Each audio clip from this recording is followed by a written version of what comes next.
استاد صدرالدین عینی در نخستین شماره نوشتن که اون قومی که روزنامه ندارد و در آینده ملت زبان ندارد. من از آن خوشحال هستم که از سال 70 با همین روزنامه رشته همکاری دارم، اخلاقات دارم.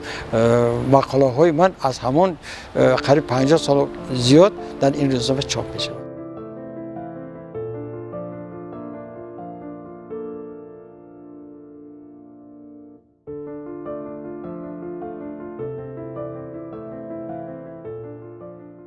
استاد حسن‌زاده که جشن 75 سالگی دارد، در ولایت سمرقند در این منطقه برای ما تکیهگاه اساسی است و استاد حسن‌زاده همچون نویسنده، همچون ژورنالیست، همچون پیر ژورنالیست‌های ولایت سمرقند که در ساحه ژورنالیستیک ایجاد میکنند، ما اون کسا همچون پیر ژورنالیستیک ولایت سمرقند میشناسیم.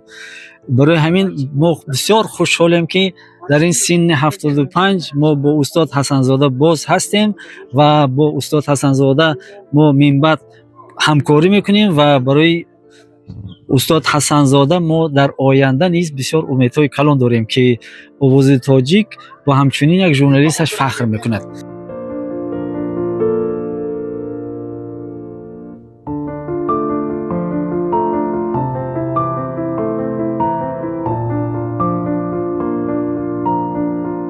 زهیر حسن‌زاده من نه همچون ژورنالیست، نه همچون یک خبرنگار کشف کردم، اما یک نویسنده کشف کردم که همین دایره جهانبینیشون بسیار یک وسعت دارد.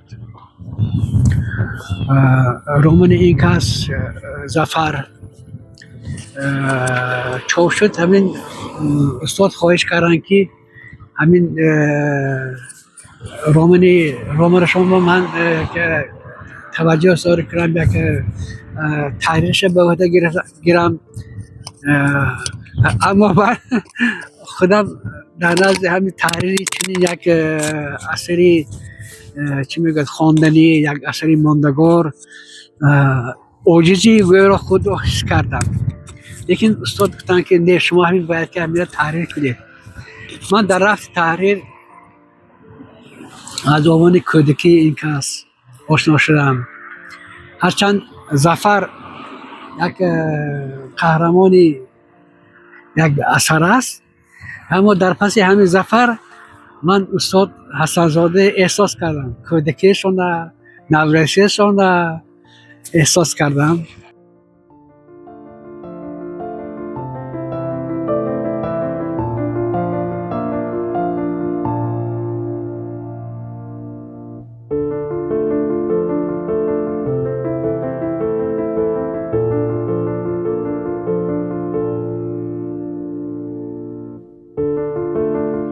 در روبروی مدرسه شیرداری بیرون میگویند، بیاد که نام همیشه نیستگید، همونجا اداره روزنامه شرق تانگی بود که متعلق به همین ناحیه سمرقند.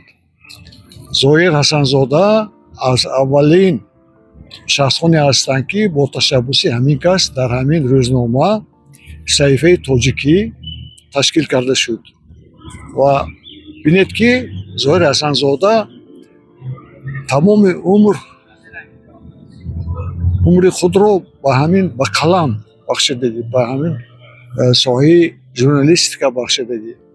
این کس از بعد آن در تلویزیون کار کردنشان در یادم است، تلویزیونی ولایتی که اینجا حقیقتاً با ابروی بلند سمرقندی ها صاحب شدند. این پیام نگاری مثلا گازیته ریسپوبلیکوی بودن، این خودش یک شرف، یک مرتبه بسیار بلند حساب می آمد.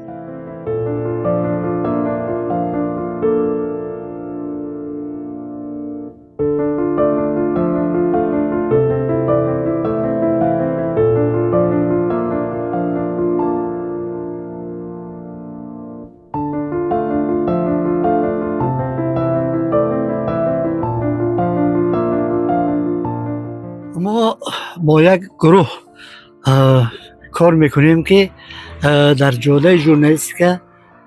جاده ژورنالیستیک تاجیک ازبکستان مخصوصا نقش خیلی موثر دارند و در بین آنها ظاهر حسنزاده این برادر بزرگ ما که هم در سن و سال و هم در تجربه از ما خیلی در سطح بالا می ایستند، برای ما همچون یک نفر صاحب احترام، یک نفری که گویم در مردم ما میگد گپش دون نمی کردگی، از انا همین گونه شخصان حساب می آوند. ما خیلی زیاد با ظاهره که در تماس هستیم، در علاقه هستیم، در صحبت هستیم، با هم مشورت میکنیم بعضی کارها.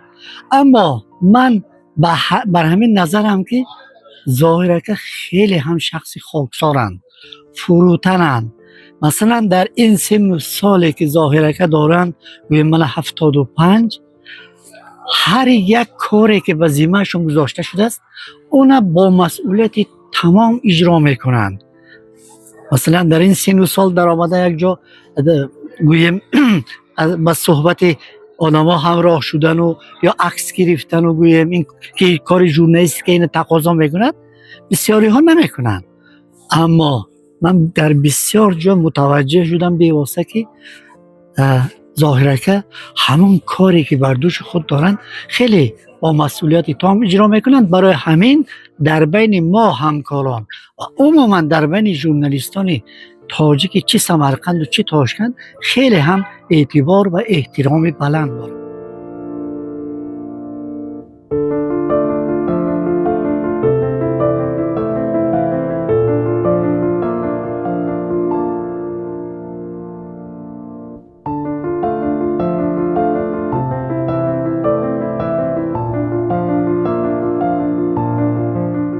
استاد زیاده از 25 سال است که مخبر مخصوصی روزنامه آواز تاجیک ازبکستان در ولایت سمرقند کار میکنند که اساساً به موضوعهای داغ روز حسن توجه ظاهر نموده با مهارت و اسلوب خاص نگارش داد سخن میدهند. استاد ظاهر حسنزاده در میدان مطبوعات ملی کشورهای ازبکستان و تاجیکستان مقام و مرتبه استوار دارند. نوجویی و نوگویی مرام زندگی استاد حسنزاده می باشد. استاد ظاهر حسنزاده یکی از روشنفکران و آزاد اندیشان انگشت شماری تاجیک در سمرقند و بخارا هستند که برای تاجیکان و سمرقند و بخارا صدا بلند کرده آزادانه فکرشان را بیان میکنند که نه هر کس جرأت سخن کردن در ازبکستان دارد. فکر میکنم مثل استاد در سمرقند و بخارا آزاد اندیش کم مانده است.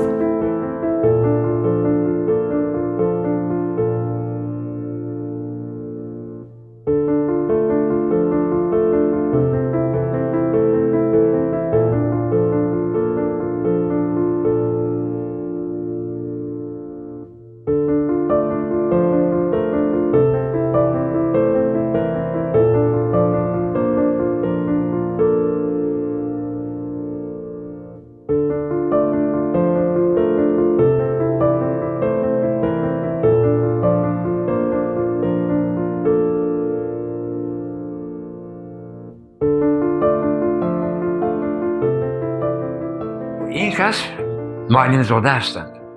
پدرشان سالیان زیاد مدیر مکتب، دیرکتر مکتب بودند. نجم حسن اکا. با اون کس هر زمان صحبت اون کس میشدیم. اون کس صحبت میآورستیم. بعضی وقت کشمکشی میکردیم با اون کس. حاصل مطالبه میکردیم. وقتی که اون خانه درگاهشون میرفتیم صحبت میکردیم. مادر اینها اون کسان در ساحه معارف کار میکرده در مکتب 16 بسیار سالها مدیر کتابخانه بودن. فرندشون داد همینجا با دید این اویله زیویان دید کن خواهر این کس کبریو حسن رو نامزد دکتر فنهای پداگوژی نباشند، اکای کلانی دکتر فنهای تکنیکی نباشند، رحمتی شادروان طاهر دکتر فنهای فیزیک ماتماتیک بود. وقتی که مکتب ختم کرده مکتب 16 رو ما روی اونیورسیت فاکولته ماتماتیک گرفتیم، این کس فیلولوژی گرفتن.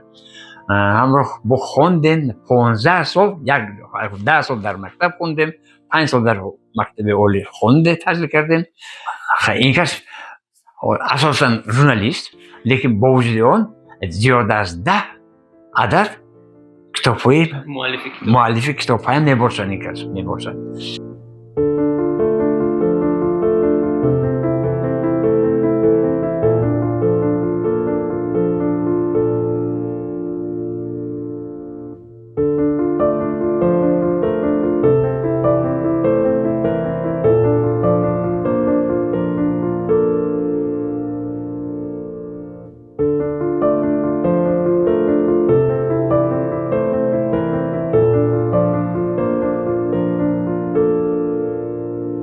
самарқанд худаш барои мо барои овози тоҷик беҳтарин ва фаъолтарин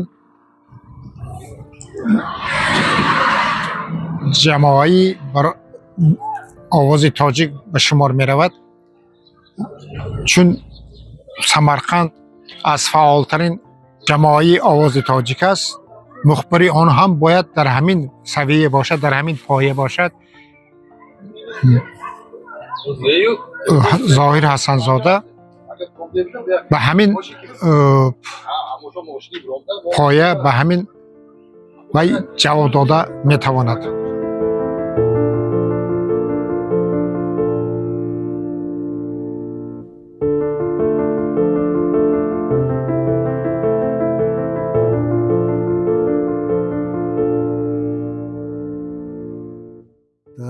Я его знаю очень давно.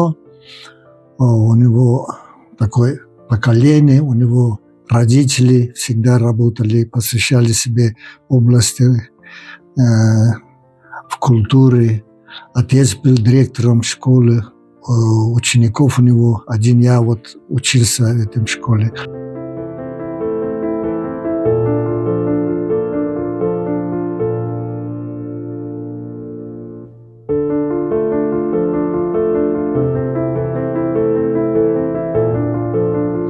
Zoir Hasanzoda همین ناحیه سمرقند بود، نه اینکه bütün viloyat و اون کسا آبرو عزتشون همینقدر بلند که از خشم و آمالگیشون، از انسانگریشون، فرزند و نبیرهای همه سالهای تربیت کرده که ولی بگپ نمیگود که کاروان باشه خودت ایزمان میگود.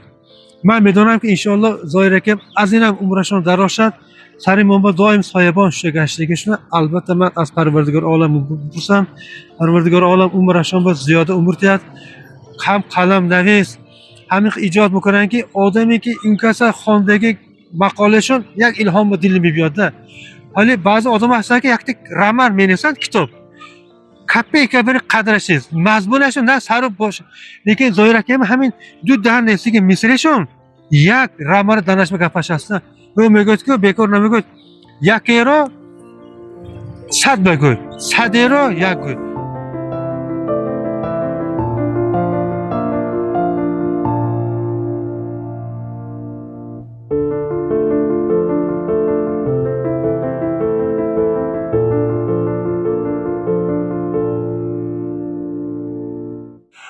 من زیاد از 50 سال ظاهر حسن‌زاده را میدونم، میشناسم، حرمت میکنم. ما دوستی نزدیک هستیم.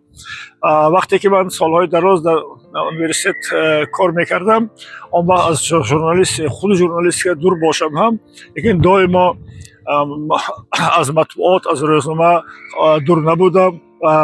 ظاهر حسن‌زاده را همچون روزنامه‌نگار، همچون یک قلمش تیز، همچون ژورنالیست ماهر که همه معماهای که در جامعه هست ببردارد میدونستم.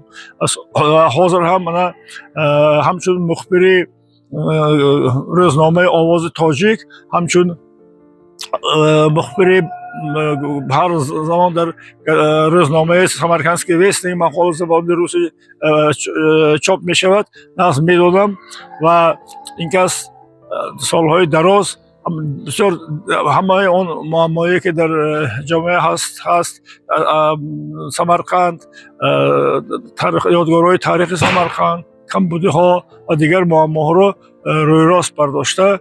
فکر خود را دائما چه خیلی باشد هم خیلی بیان میکنند.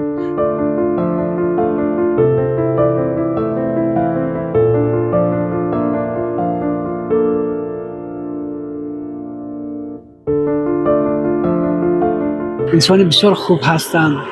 در بین مردم ما به توسط مقاله هایشان، به توسط گزارش هایشان، به توسط خبرهایشان یک محبوبیت دارند. همین میگن ژورنالیست باید که در همین معرض حادثه ها، واقعه ها باشد. استاد یک دل آزاد خواه دارند، یک دل عدل پرور دارند که ما همین نوشته هایشان احساس میکنیم. بارها این کس در روشن کردن حادثه ها و محرومیت ها دچار شدند. مزه همین حالت ها میشد که این کس را با هم یک چی میگه یک تهمت ها یک چیز بازداشت میکردن، استنتاق میکردن. لیکن در دل همین کس من یک جسارت، یک کمی غیوری، یک انسان پروری بارها احساس کردم. این کس با وجود همین خیلی محرومیت ها، با وجود همین چیزها، باز هم فعالیت ایجادی خود را ادامه میدادند و در نهایت کار غالب می آمدند، در نهایت کار پیروز می آمدند. پس یک سخنی هستی حقیقت ختم می شود، خم می شود، اما هیچ وقت نمیشکند.